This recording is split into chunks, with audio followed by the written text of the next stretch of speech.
Het jonge talent van nu voor het circus van morgen. Dat is wat Cirque du Souverain aan het publiek wil voorstellen in hun derde editie. Cirque du Souverain staat voor hedendaags circustheater.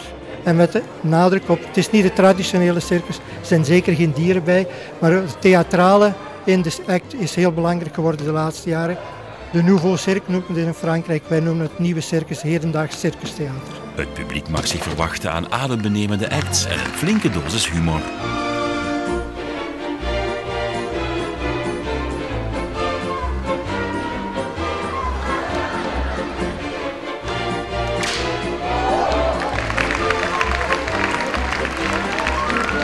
De meeste mensen zijn de laatste 2 jaar afgestudeerd aan de circusscholen, dus de professionele circusscholen in Tilburg, Rotterdam, in Brussel, in Frankrijk in verschillende circusscholen. Voor Vlaanderen bestond dit nog niet en dus een beetje uniek voor Vlaanderen dat we een enkel jong talent aan een publiek presenteren.